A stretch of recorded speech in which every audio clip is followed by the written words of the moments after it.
Hello बच्चों, let's read out the question first. State and explain parallelogram law of vectors.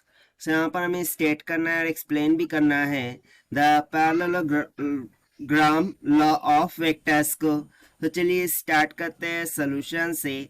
But before of it, let's talk about the key concept which we are going to use here for this question.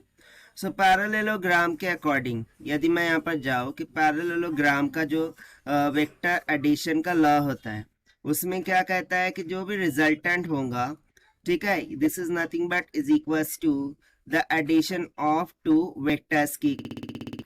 सो इसी को हमें क्या करना है, सबसे पहले तो define करना है, स्टेट करना है और फिर उसको एक्सप्लेन करना है. तो चलिए सबसे पहले हम इसे स्टेटमेंट देख लेते हैं, क्या होती है इसकी स्टेटमेंट. So देखिए, if two vectors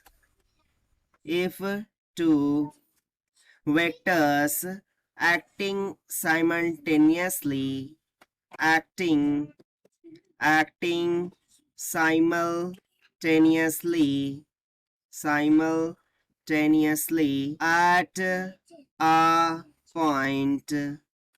a point, then it can be represented by both in magnitude and direction by the adjacent side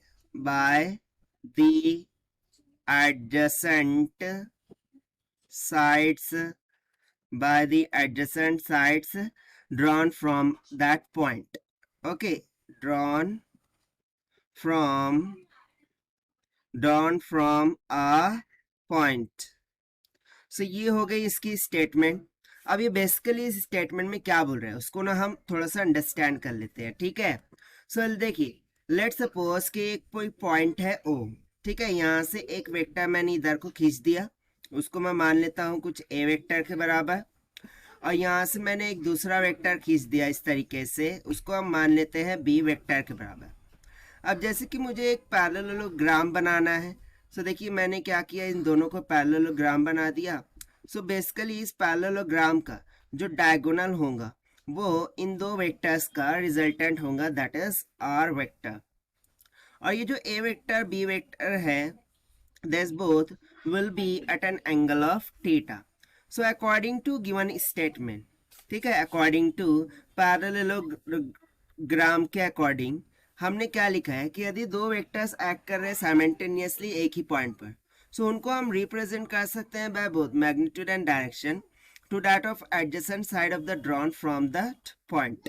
यानी कि यहाँ से हम सिंपली क्या बोल सकते हैं, according to parallelogram law, O A vector plus O B vector, O A vector plus O B vector, ये किसके इक्वल हो जाएगा, सिंपली इस पॉइंट को मैं मान लेता हूँ C.